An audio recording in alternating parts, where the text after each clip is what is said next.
and try to share it. Yeah, how do I do that? Okay. You need to go on Alicia's church. All right. Oh, and then share it on my wall. Yep. So we are live, and I want to welcome everybody to the second episode of Churchy Chats with a Church Girl. I am so excited to have these people here with me tonight.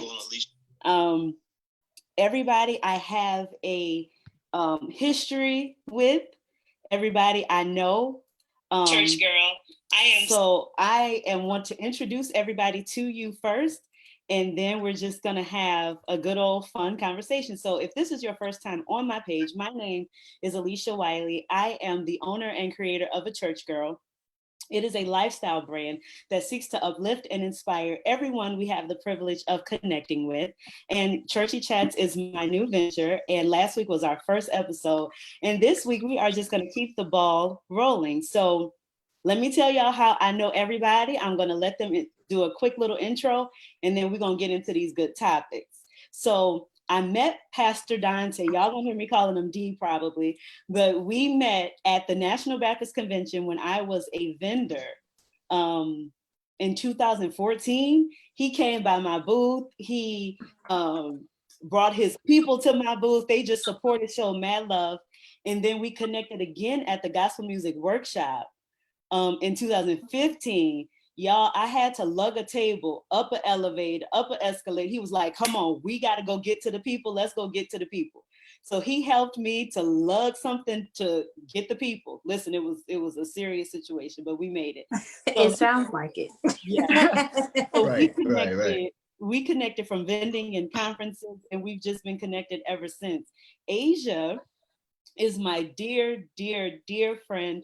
We have been friends since 2012. 13? I think 13. And I'm going to admit something that's going to sound crazy. I have never met this woman in person. Oh, that's amazing. Right? Yeah. We met a group text, That's and we have been the best of friends ever since. So, and I'm representing with her bracelet on tonight. She has Come on, bracelet. I didn't even see that. Line. Yes. So that's my girl, my heart. If you've ever done anything to me, made me upset, Asia knows all the tea. So I sure do. You know, and it gets hot. All the tea.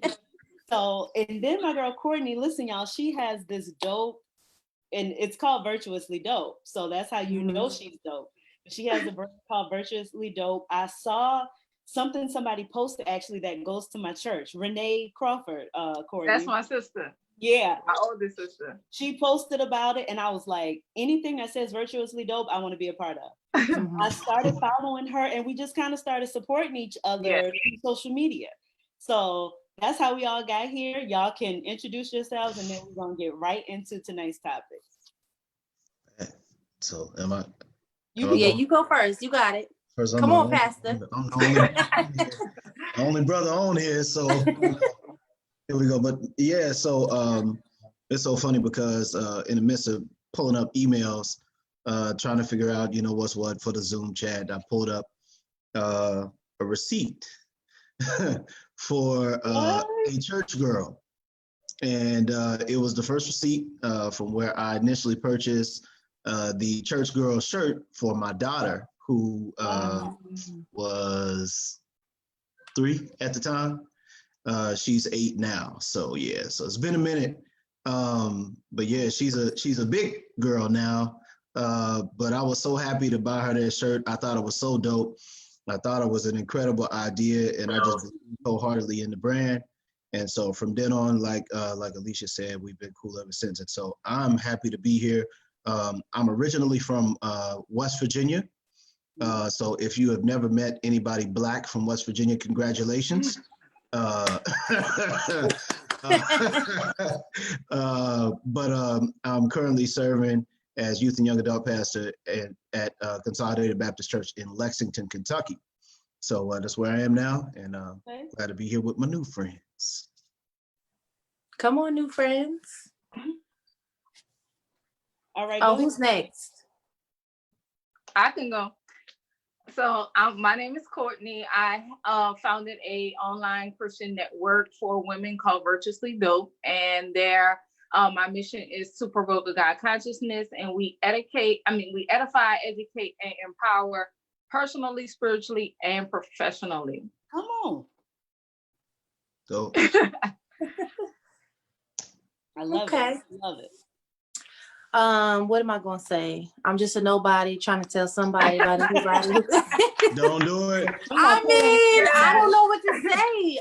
My name is Asia. I am owner and designer of Clay Couture. I started that as an outlet to keep me from going crazy as a mom. And it's turned into something that has been a financial blessing as well as an outlet for me to gift other people with things that are handmade by me. And I mean, I do 1,000 other things. I'm a licensed cosmetologist. But yeah, I'm just, I'm just here. I'm just here for the ride. Just here. Yeah. Well, we are glad to have you on. Thank you, everybody, for coming on. And let's just go on and dive on into our conversations for the evening. So we're going to start. Well, let me say this before Donte, Pastor D, Pastor J, D, as I call him, is a Greenleaf avid fan. Oh, that's why he told me I needed to watch it from the beginning. He is an avid fan. And when I tell y'all he is not happy about it going off the air, he is not at all happy about that. And his soul is grieved. I'm smiling, but I'm frowning on the inside. You understand what I'm saying? His soul is grieved. But I thought that's why it would be a good episode to discuss this, because I want to know, like, I watched Greenleaf for a couple of reasons. And I felt differently about it in the beginning than I did towards the middle and now as it's ending. But what impact do you all think, if any, did Greenleaf have on the church? Did it accurately represent us? Or do you all think it was mostly Hollywood and mostly entertainment? Oof. Speak on. I think, can I go first? Because I haven't watched Greenleaf since the very first pilot. So I wouldn't be able to give that much information. Okay. So since I only watched that very small amount of the show, I can't really say much about it, but I do think it lends to the narrative that the church is full of lies and deceit and secrets. That's what, but like I said, I haven't watched the rest of it. So from the beginning, that's what I got. Oh Lord, here we go with this narrative. Yeah. And that's about it. So I haven't watched the show since the beginning. Okay. And that wasn't because I didn't like it. It's just I rarely ever watch TV. So Okay. Yeah, I was really, what is an accurate portrayal of the church, right? It's like everybody has their idea about who the church is, what the church does, and I think in the last 10 years or so, more so, that there's been this sort of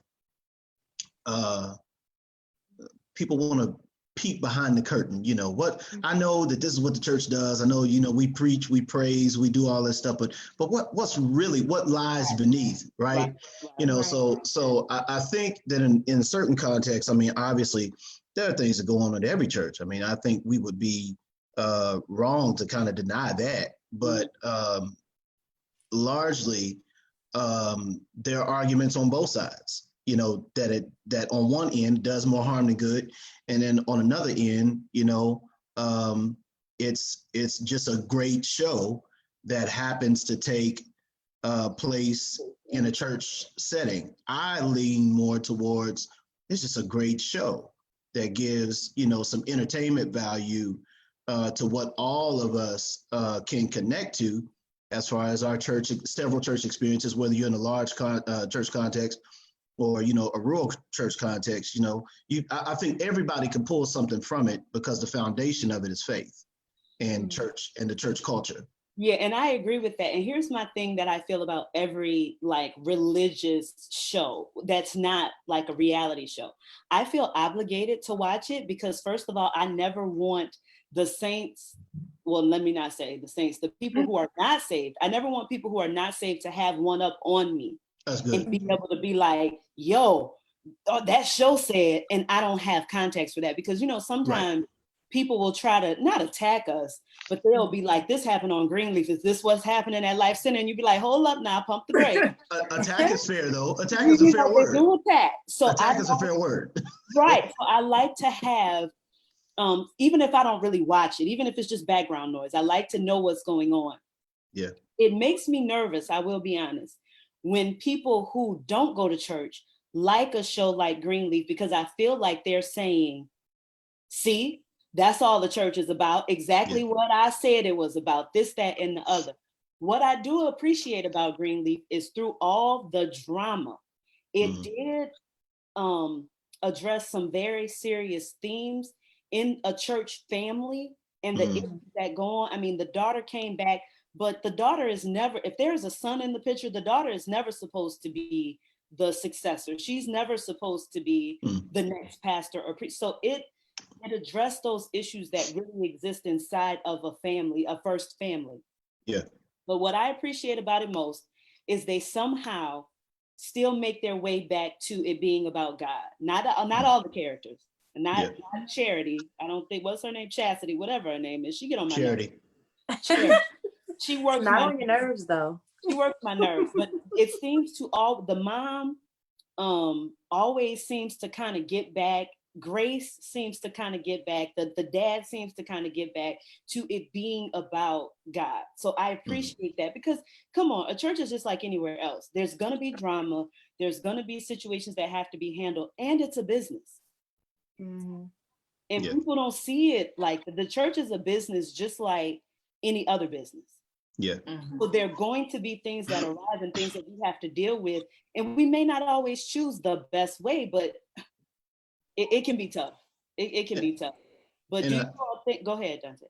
No. And I was just going to jump in there and just say that, you know, I think that it gives credence to the fact that, you know, even the best of us are flawed. We hide sometimes behind the mask of our calling.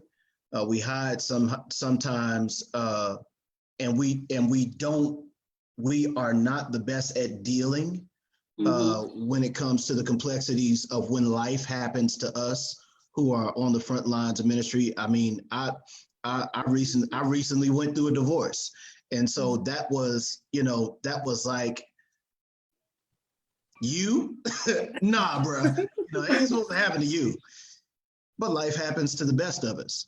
And you know, the get your umbrella out. The rain falls on the just and as well as the unjust. You know, but it's just one of those things where, you know, I think you put it perfectly, because when it all comes back around, we all have to remember that there's a God who loves us deeply and who cares about us.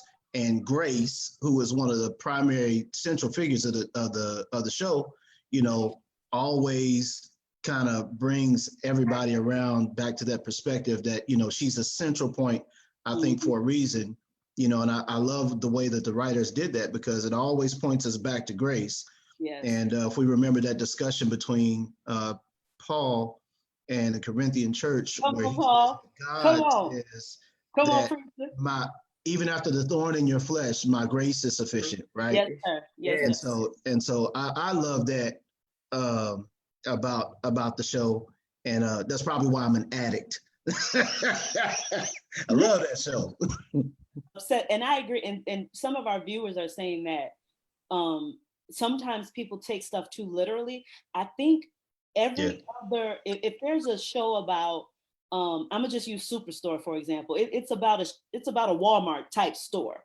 I think anything else, a look inside anything else, people are given, oh, I know there's entertainment value to that.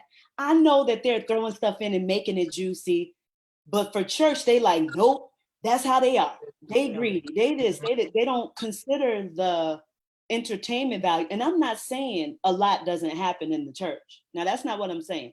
I'm just saying you still have to consider that there is an entertainment value to it. But I know a lot of people are having a tough time with Greenleaf going off the air. And even if we move to the next topic, you all can still chime in. I'm trying to be better about keeping up with the comments because I want you all to chime in and have this conversation with us.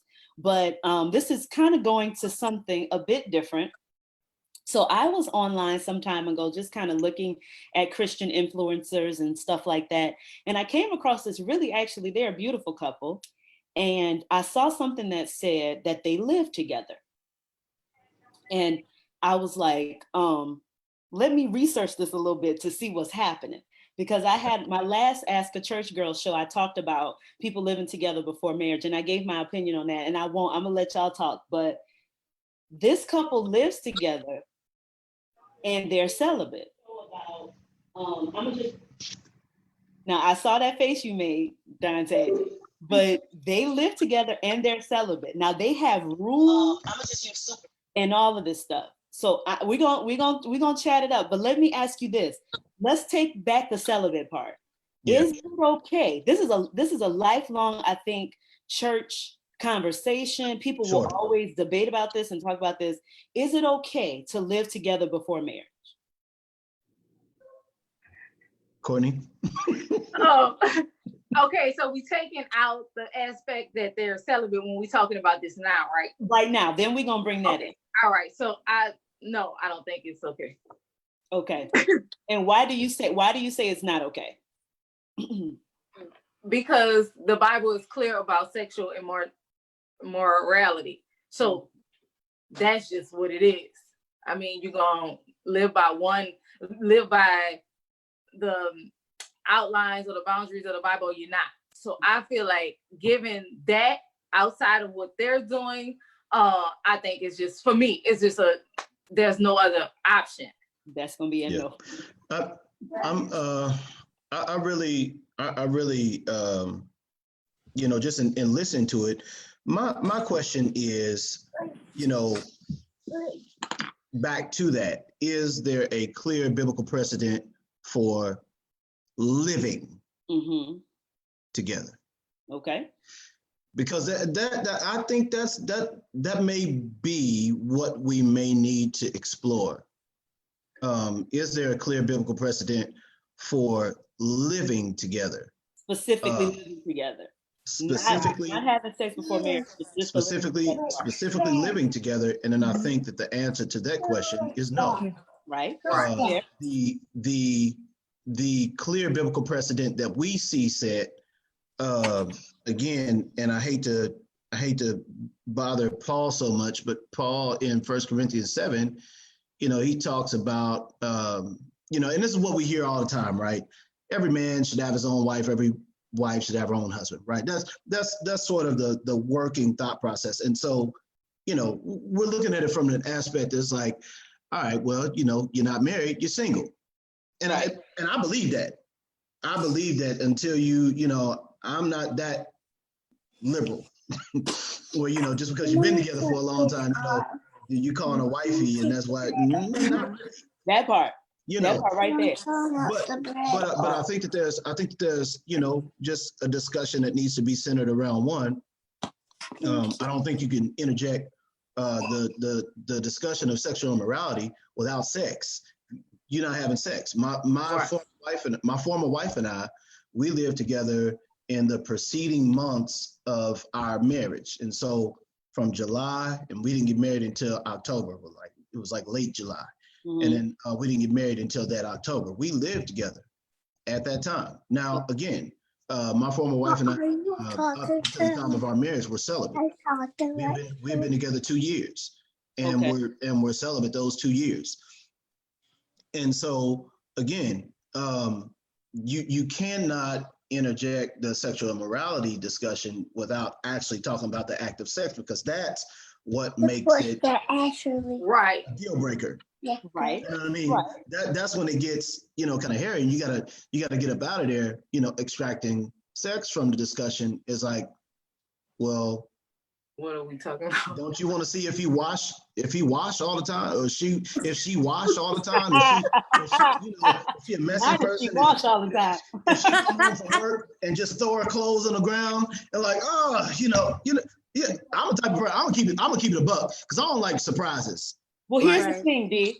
Here's the thing, because I am of the idea that I would not want to live together before marriage, because I know me, and I know that my mind is going to go to, if we're living together and doing all the things that husband and wives do, then it's hard to draw the line. Now, I'm not saying that I wouldn't with the restrictions in place.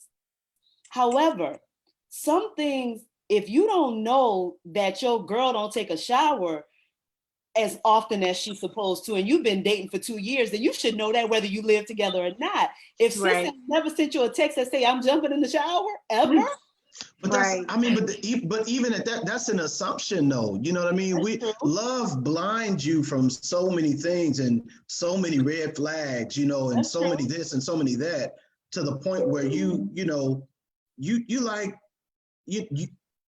again, it's the element of surprise that I think finally living with a person, you realize, what did I get myself into? And because everything about everybody, you can't change.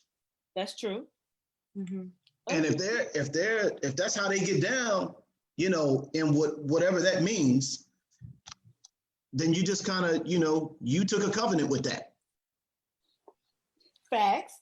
So do you think, Asia, I'm gonna get you in, but B, do you think that it's something that should almost definitely, if you were counseling a couple, premarital counseling, would you recommend them living together before marriage?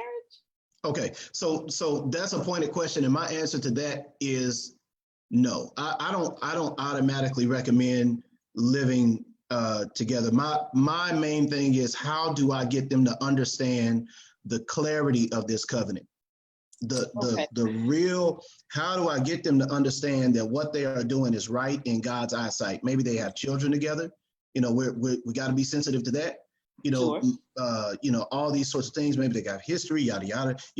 We're considering all these sorts of myriad of implications. We just kind of looking at it like, okay, how do we get them to understand the seriousness of the covenant, mm-hmm. and understand from where they are now, how they're going to live out this covenant honoring God for the rest of their lives. That's what I'm pointing them to. And we have a few viewers that I want to mention their comments. Krista says that there are certainly nuances that you'll never know until you live together. I agree with that. Yeah. Right. I have friends that I went on vacation with, and we weren't friends no more when we came off. My Lord. Because I was like, sis, I don't ever want to see you again. I'm good, fam. At least for a few months. You extra, sis. I can't. We're taking a break. Close quarters are not for us. So I understand that. And Felicia said every couple has to know their limits and what they can handle. Right. I would love to hear somebody who did not live with their partner before marriage to chime in. If you did not live with your partner before marriage and you literally got together, came into that house on wedding night, I would love to hear, how you handled that. Ooh. Because I don't know, Asia, speak on it, sis, speak on it. I'm gonna just be 100% transparent. Like the way my life is set up, like I can't see myself living with someone and not wanting to have conversations, adult conversations. And so even when I was reading up on them, the whole ideal of living with someone and not touching, I think she mentioned something like they don't French kiss, they don't touch private parts. I'm looking at that like, what do you mean? Like, what do you even, so my thing is like, I love God, I love Jesus, like, and my desire is to strive and to please him. But at the same time, I'm like, I'm a woman, and a lot of times people put it on men as men have this crazy sex drive, and I'm like, they do. No, women can have it too. And so they can. I'm like, live with someone and not do anything. Where? Right. How? Yeah. How does that even work? So, and that's why I think it depends on the individual, because every person knows their limits. I think it's really dope that they're able to, because that says a lot about self-discipline. Right. Sure. Right. It says a lot about, you know, them, their relationship being able to consecrate that part of their relationship. Mm-hmm. So I had never heard of them until we received the notes, and so I was looking into it, and I was like, I really do think that they can be an example for people who know their boundaries and know that they want, but some people just can't, and they know it, and it takes for you to know who you are and know that's what it is. It's not gonna work for you. Yeah, I was looking at it like, that ain't for me, sis. that ain't for me. Because let me tell you something. We signed a lease together. Oh, ain't gonna be no, don't touch me. I need to know if I saw him. He is fine. Hey, physical touch is my love language, so don't do that. Listen. Don't do that. Right. Here's how they're making it, though. Let me tell y'all some of their rules. So they cannot shower together. They don't shower together. They don't get drunk. They don't touch each other's privates. And they don't French kiss. At home. At home, they don't French kiss. They don't French kiss at home. But if they in the street, they go on and do their thing with the French kiss thing. But let me just say this. They said that they get dressed in front of each other. The only time they see each other naked, which can be a lot, but they only get undressed and all that. If I don't know, I'm gonna keep it real. I'm like talking about she's able to get undressed in front of her fiance, and they don't even, because they're not. I'm just like, what kind of brains y'all got? Like, are y'all not human? Like, I don't know. It's possible. They have a fruit. They have one of them fruits of the spirit. All the way at the top. It's all the way at the top. I mean, that thing fully developed. You I ain't got that. I ain't got that. Fully developed. Hello. I don't have. And then she said that if things get too riled up, that he will spend the night somewhere else, or she will spend the night somewhere else. And see, good night. Put out of my house. I'm going to sign off at this point. I don't have a chastity belt. You know what I'm saying? If I give me a chastity belt and give my parents the key, then maybe I can move in with him. I'm gonna just keep it real. But I am 33 years old, unmarried. I'm not living with a man. Nope.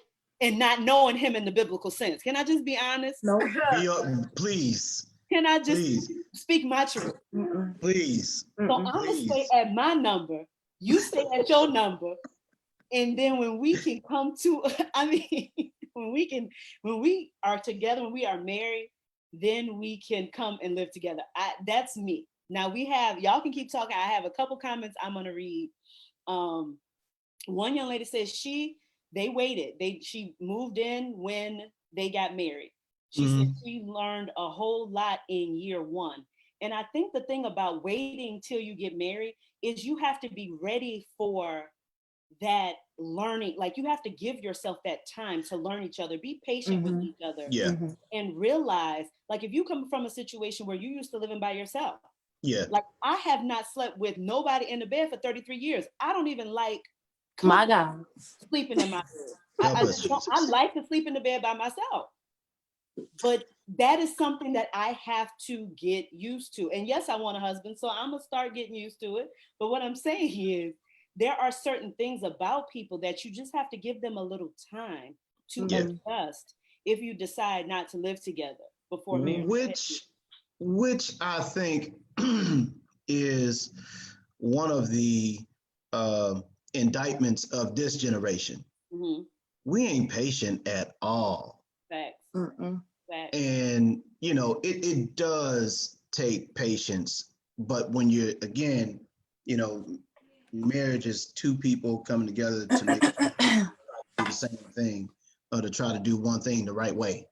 And when you really look at that, I don't think that, again, while there's premarital counseling, there should also be postmarital counseling, which is a whole nother subject. Agreed. But you have to have, strategy, because a lot of couples, some people, I talk for a living, so I talk all the time. Some people don't. Right. And so that lack of conversation, lack of communication can be the undoing of, you know, a lot of marriages, and, you know, that could be good, that could work. But, you know, if you don't talk, that's, you know, just kind of dead in the water, especially when it comes to living with each other. Cause like, I want to know, like, if you just wash clothes and just leave them in the washer, or if you just like, if you wash them, but you expect me to fold them, and like, yeah, I leave them in the dryer. You know, like come on, dryer. For a season. I don't know, you know, how long that season is gonna last before. Lord Jesus, when you need it for a meeting, when you need something for a meeting. You know, I'm, you know, and those are the types of things, like you said, that are important to discuss. Like my mom mentioned, she said living with somebody is not going to really help you to know them, because people still only show you what they want you to see. Yeah, that's another part. So that you learn somebody over a lifetime, not so much over a period of time. So to say let's move in early because I want to know you, does that guarantee I'm going to know you? Because you know, we still know how to keep the things that we don't want people to know hidden, even if we are living together. You know. Yeah, and I was gonna say, I'm sorry, Asia, I didn't cut you off like twice. Fine. No, I was just going to say that I think that that's probably where that discussion should start, though. Like, you know, what is the motive? Are we moving in together just to move in together? Are we saving money? Are we, you know, what are we doing? Sure. You know, I just think that end game, it has to be understood that, you know, look, this is not something we're just doing just to do it. You know, and we're obviously not doing it because we want to be behind closed doors and keep people out of our business. Come on, somebody. Right. I just feel like dating now is like something totally different than what it was to our grandparents and their parents. You know, back in the day, people got married at 17, 18, 19. They didn't have social media. They didn't have all these Instagram baddies and all of this other stuff.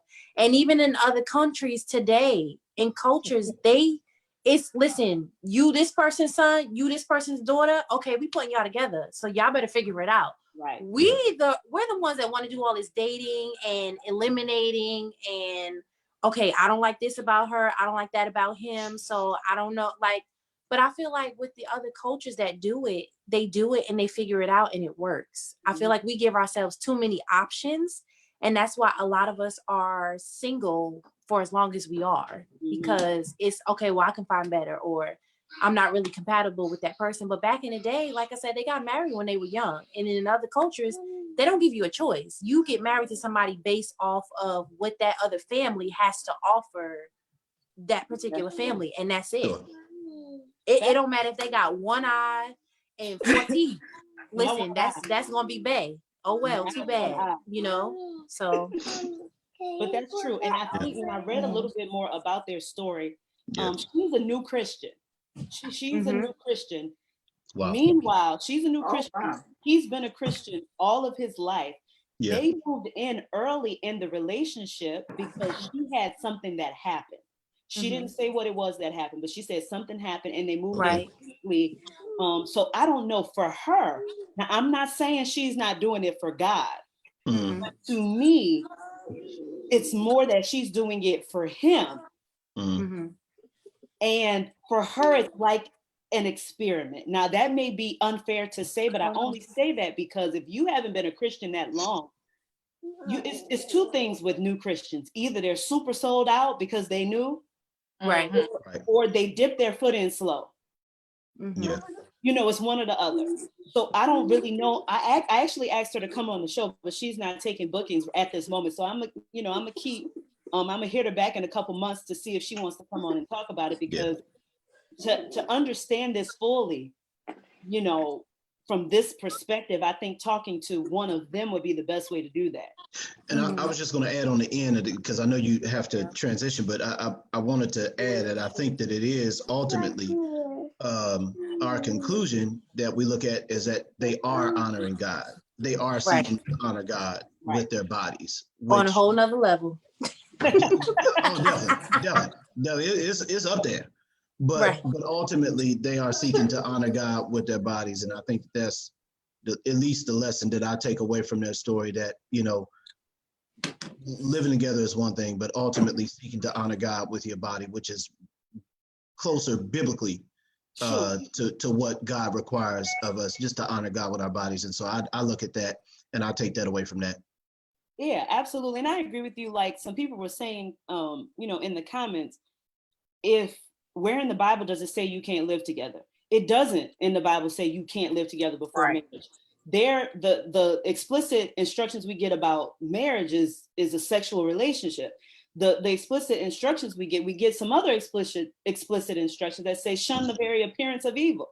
Right. So even if I'm not sleeping with this man, yeah, if people see that we live together and they conceive in their minds, perception is reality, whether we like it or not. Sure. So if people think that I'm sleeping with this man because we live together, is it my responsibility as a Christian to consider how people perceive my relationship? Well, I think that, you know, Paul was, gosh, just Pauled out tonight, just Pauline epistle tonight. But again, he was concerned too about what causes other people to stumble. Facts. You know, he was concerned about that. And so again, you know, while we do realize that, you know, we live to please God, not to please men, we do realize that, you know, God requires us to reach the souls and the hearts of men, you know, for his kingdom. And so ultimately, if what we do turns somebody away from the big picture, which is God and salvation through faith in Jesus Christ, I think is worth considering, you know, because ultimately that is our mission. Right. And here's the thing. Now, Charmaine said explicit instructions. Now, this is interesting. Explicit instructions from a man who was never married. Now, here's the thing.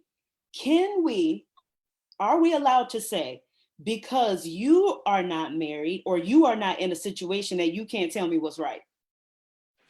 This about to be a whole nother conversation. Come on, people always say that, like, bring it. You shouldn't have conversations about certain things if you haven't been in that. And I don't think wisdom lends itself just to a specific group of people or experience. You know what I'm saying? So I don't believe that. I mean, Paul was unmarried and he's given advice to married and unmarried people that we live by. Right. So yeah, and Jesus was unmarried, if I can even venture to say that. Jesus himself was unmarried. So I understand, but I'm kind of with Cortney on that. You know, a lot of people will say, well, you haven't been married, so you can't give a married person sound advice. I don't subscribe to that idea. Now, if I'm single and you're married, I wouldn't expect you to constantly come to me for advice as a single woman. I wouldn't expect that. There you go. I wouldn't expect that. However, I don't think that I'm exempt from giving a married woman or man good advice because I'm single. Yeah, because you're a human. Right. And I have seen, you have emotions. Listen, my parents are pastors. I have seen more than most people will see in their lifetime before I was 10. So I can run down some scenarios and situations to you that I've seen take place. Experience is not always the best teacher. Sometimes me watching stuff unfold, it teaches me which way to go. And later in life, I can help people maybe not go that way because I didn't experience it for myself, but I saw it happen. I think there's something to be said for that. I do understand that there are specific circumstances that do happen in the context of a marriage that the ordinary person who hadn't been married wouldn't know about. But regardless to that, I think that from a very human standpoint, we are, because we coach from compassion, you know, so because we can be compassionate, we can often help people to arrive at a place of seeing, you know, possibly what's best for them in certain situations. So I think that there is something to be said for that on both sides. Right. And okay, so one of our viewers said a single man or woman can't accurately give advice on being married. can't accurately give advice on being married. Maybe not on specific circumstances. And I think I tried my best to allude to that, because there are specific circumstances that I don't think. Sure. You know, but you got to realize, you know, there are people in abusive marriages right now, and people that have, you know, abusive boyfriends, girlfriends, you know, never been married, but still been in an abusive relationship just the same, and survived it with some degree of success, and, you know, that's a good point. Have gotten out of that. And I think that's, you know, people are not, I think you hit it right on the head, Alicia. Just because you haven't been in that situation doesn't make you exempt from helping people. But, you know, anybody can help anybody in the right situation. It's just a matter of, you know, certain specific situations you may not know about. You might just need to pray. Right. You might just need to chill. You might need to, you know, extend them, you know, push them to somebody who can help them. Right. I agree with that. And we came on a little bit late, y'all, so we're gonna stay on like at least 10 minutes late. But the next subject that I want to get on, because we can talk about this until we're blue in the face. And I appreciate everybody's feedback, everybody's comments, joining in with us on that. Now, this is something that I saw months ago, and okay, let me just tell y'all. Okay, so y'all know Carlton Humes, better known as not Carlton Banks. He is the founder of the pastor, and every member of the IG Church of God in Christ, right? So he is hilarious. You know, he accurately shows the church in a comical way. But he has started to, you know, like put his characters' heads and faces on different bodies, you know, at award shows and just everything. And it's very funny and I guess you could say relevant. But some months back, they were wishing their choir director, Beyonce, a happy birthday. And it was a spread of Beyonce and her dancers. And one of Beyonce's dancers had on a shirt that said, F y'all all season. And that was on the shirt, this is what he posted. He did not censor anything. Now, I read through the comments. Some comments said, why are y'all tripping? He didn't say it. He didn't say it. So why are you tripping? Other people said, he's a comedian. Why are you, you know, making such a big deal about it? Other people were like, Pastor, I think you know, didn't check everybody's wardrobe before this picture was taken. You know, people made little comments like that. And I'm gonna tell y'all straight out the gate, if I have somebody that's a Christian influencer or anything of the sort, the minute you start giving me foul language, I didn't stop following him because of that. But that's a tough one for me, because you can't get clean water and dirty water out of the same fountain. Right. Now, if I'm following Chris Rock, y'all probably like, who? Not, I mean, have these old references, you know. If I'm following a comedian that doesn't claim to be a Christian, and this can be tricky too, because a lot of people claim to be Christians, and they cuss, I might laugh and I might think it's funny, but they're not pushing God on me. Right. And I may be hypocritical. And I know y'all gonna tell me in the comments if I'm being hypocritical. Y'all gonna tell me. But if you, they're gonna come for you.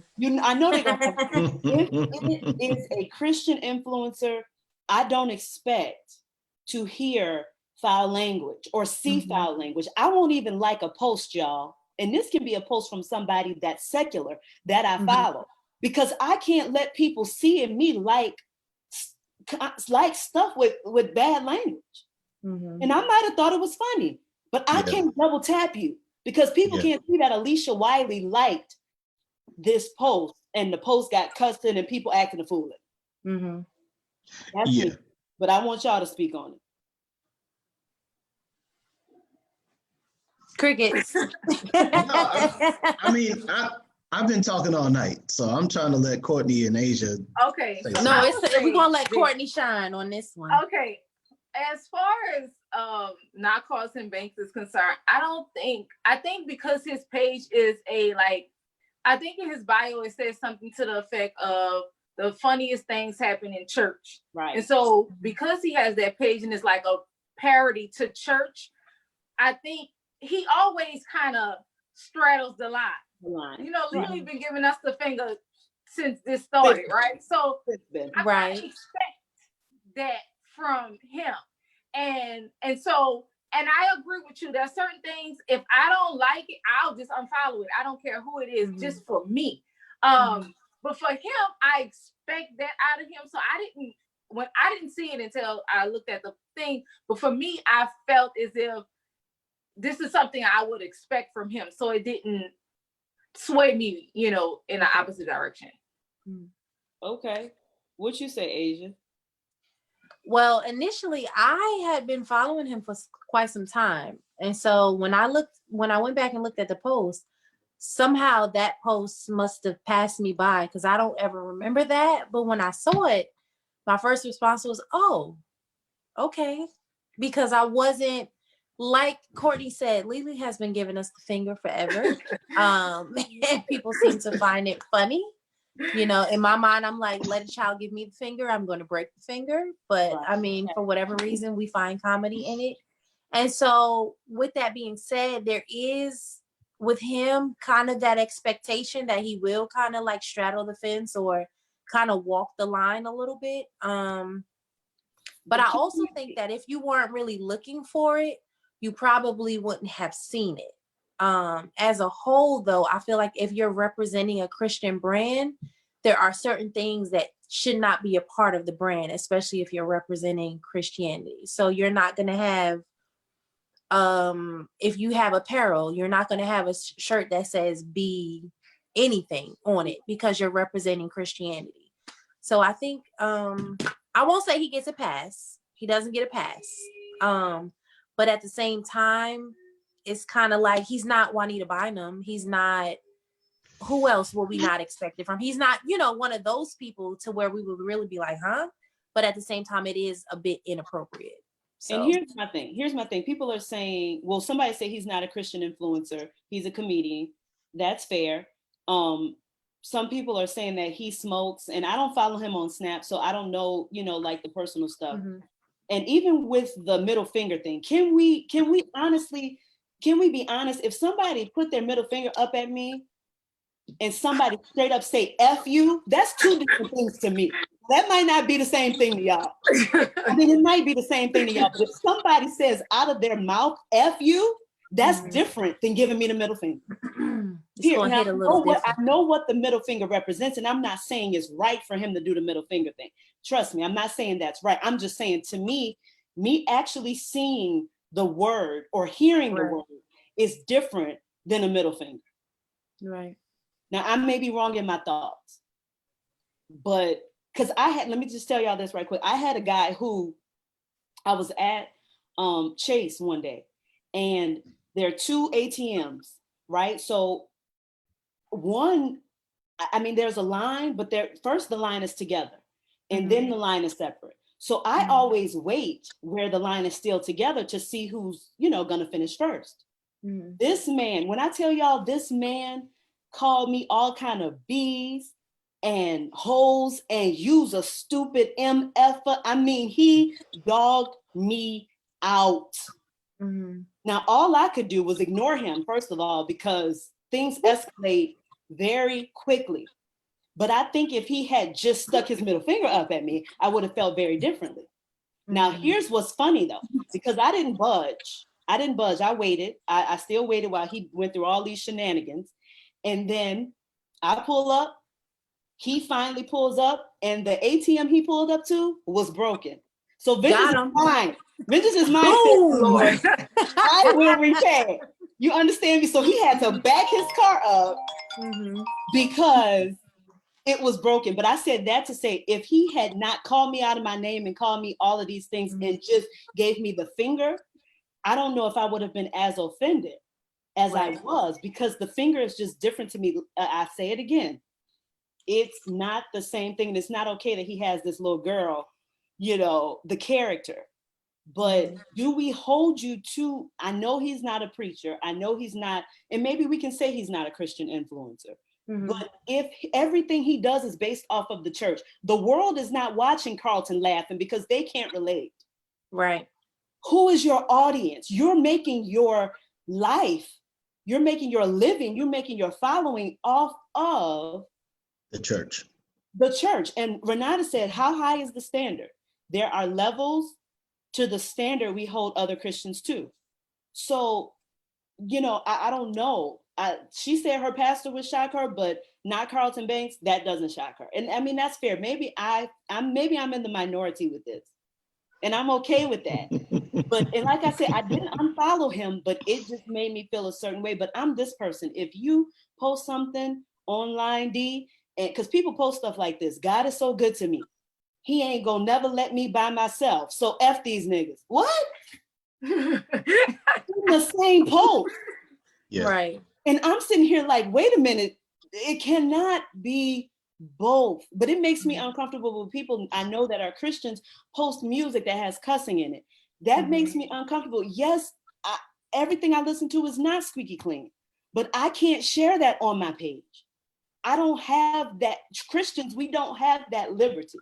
And maybe I'm being too strict. Maybe I'm being too, you know, specific. But I just don't think we have that liberty to do both. I think it goes back, like all of these conversations goes back to everybody's personal relationship. And I think with social media, what it does is allow people to use your social media as a barometer of your holiness. So they'll say, oh, she does this, or she ain't saved because she does X, Y, and Z, or she listens to this or that.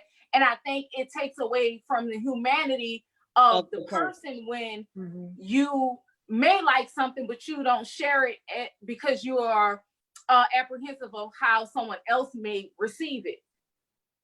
And that's what I had. That's the issue that I have with social media, because if I listen to something, I'm like, all right, y'all may catch me listening. I'll probably catch me listening to just about anything, but that doesn't, and that doesn't, for me, it doesn't, it isn't always a representation of my relationship with God and whether or not, you know, and I think that's what social media does. It opens people up. Of course, they're going to have their opinions, but I think a lot of times we either scale back or we portray a level of righteousness, so to speak, so that other people won't pass their judgment. Right. And I think, and you know what, it may be partially because of how I was brought up, but I never shied away living my life. I never shied away. I went to clubs. I went out. Come on, clubs. However, there are certain things that I still would not, there are certain things that I will not show people. There are things that I will not share with you. I'm a very private person, but you don't need to necessarily know that I listen to Tupac once in a while, or that for me, I lived my life very openly, but social media is it's a different thing from, I don't know. It's a little bit different for me. I think I get clearly what you're saying. I think that you know, we really, and to Courtney's point, we really have to be careful how we perceive, and this is just to the point of the question only. Is it okay for Christian influencers to cuss? Period.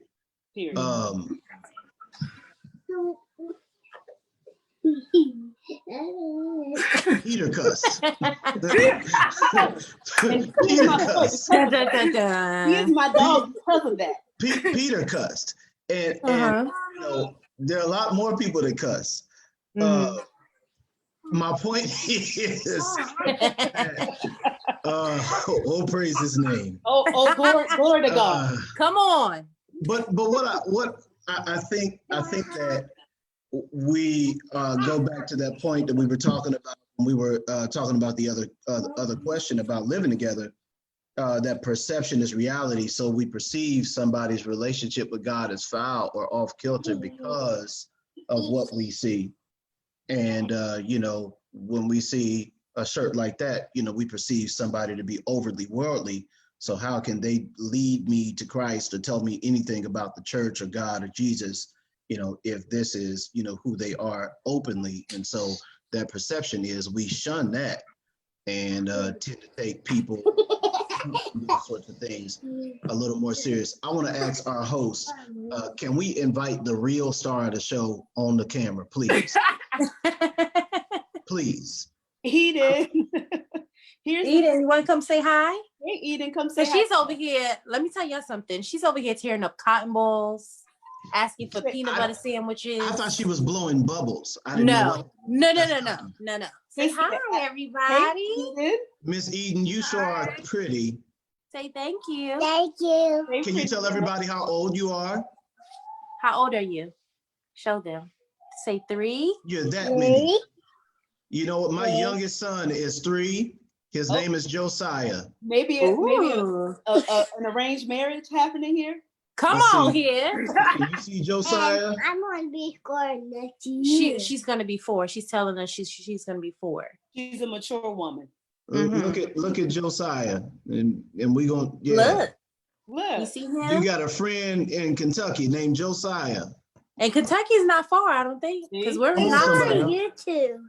Come on, somebody. Right. We got love connections. It's on YouTube. It is on YouTube. Everything is on YouTube, Eden. Yeah. Right. Oh, you smart too. Go ahead, girl. Now let me say this. Because Donte, you said something.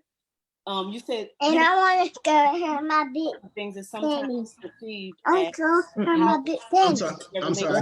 I couldn't hear you. I I apologize. No, it's okay. Sometimes you said sometimes it's like if they see cursing or something, we try to measure their relationship with God. Now, I don't do that. I don't. If you have a person on your page or whatever, I don't necessarily say that you're not saved because you have that. But it makes me wonder why, and this is hard for me to say, it makes me wonder why you want to necessarily be caught and engaged. And maybe it's about being real. Maybe people say, well, this is me. And like Cortney said, this is me. I'm not trying to hide who I am from anybody. I don't try to hide who I am as much as, this is an example I used some time ago. People in the public get Alicia Light, L-I-T-E, the diet version of Alicia. Here's why. Because you can't handle the person that is me. Because our relationship doesn't allow for that. We are connected through church or through a platform.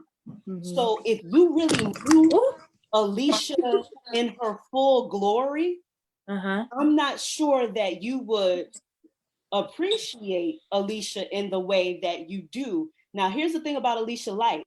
You feel just as satisfied as you do with the real Coke. You feel like you have a connection with this person, but there's still some things that are held back. The people with Alicia full strength, Alicia not diet, Alicia not light, are the people who are going to love me. Come on, group chat. The people who are going to love me through. See, what comes with Coke, real Coke, is sugar and weight gain and addiction to Coke and rotted teeth if you drink too much. I need the people closest to me, because the people who love me and know me to be able to take Alicia full strength, because they have to take the good with the bad. The people who don't know me, the people who know Pastor A, the youth pastor, people who know a church girl, they can't handle Alicia full strength because they're not willing to deal with the good and bad of me. So I'm not going to give them the good and bad of me. I'm going to give them Alicia Light. Because they're not prepared to deal with the bad things that come along with Alicia. But that's just wisdom. That's just wisdom over protecting, being a good steward over what God gave you. I think that, we each in all of our platforms that we have, Sure. have to make sure that we're being good stewards over what God has given us, and not damaging or burning those bridges to the people that we provide leadership to. Ultimately, I believe God is very specific about They can't the watch fact you right that now. he had 12, Right. and then from the 12, he had 3. Right. The inner circle. Yeah, and I think that, there are certain things that obviously the 3 were exposed to that the 12 weren't. Because they couldn't handle it. The 12 were exposed to, obviously Jesus' ministry, the miracles and all that, and his message. But, when they appear at the Mount of Transfiguration, all those guys aren't there, and that I think that there's a distinct reason for that. And I think that we can glean from that is that, there are a lot of people who desire, I know you all have each of you have people that want to be in your space, but you just like, I don't know about that, bro. Because it ain't, it's like, no, if that happens, then, praise God for it. But if it doesn't, I ain't trying to make it happen, because I'm at a place where I don't want my call and my purpose to be, misconstrued because you got a piece of me that you weren't ready to handle. And I wasn't ready to put that part of me behind bars, just because you weren't around. Right. So. Right. And I agree with that. And I appreciate everybody's input. I'm going to read 2 more comments. Charmaine said there's honor and discretion, period. I agree with Charmaine. Renata says everyone is a different place in their walk with God. We can look from the outside and determine where and how they should be representing Christ. Now, I agree with that to a degree, because if somebody is looking to change their lives and they come on a church girl's page and a church girl is doing the same thing that the worldly people are doing, then where do they get their change? Where do they see that living a life for God is any different than what they're doing? So I agree to some degree. And I think people have different ways and different levels that they represent God. I just think that there's a right way to do it. And I think we just have to be very careful, even if we're not a minister. I know ministers and preachers and pastors have a higher standard, but when we still put that all Christians have a standard to live, by. And I had a friend of mine, the other day, he was like, I was talking about a Bible plan I was reading, and I was like, well, I read the Bible every day. And he was like, yeah, because you're a preacher. I said, no, because I'm a Christian. Christians are supposed to read the Bible every day. That ain't got nothing to do with me. And yes, I miss days just like everybody else. I was just saying, and he was joking, but I'm just saying people have different ways that they reach people for Christ. I just think there's a thin line when you use God as or the church as your pedestal. You know what I mean? As your stepping stone, as the thing that makes you famous. It's God's church. And yes, it's funny, but we still have a responsibility. Yeah. So thank you guys for being on the second episode of Churchy Chats. No, I'm talking about this was so fun. I hope you all will come back and be on with me. We're on just about 15 minutes late because we came on about 10 minutes late. So I didn't want to cut the people of God short. I wanted to give them a full show. So D, I appreciate you. Cortney, thank you. Thank you. Asia, thank you. I want to have all of you all back so that we can have another one of these good old conversations. You'll probably be on with different people, but that's going to make it all the more interesting. Right. But I want to thank y'all again. And everybody, I will see you all next week on Churchy Chats with the Church Girl. Bye, guys. Bye. Bye. Bye, Eden. Bye, Miss Eden. Bye, doll. Bye-bye.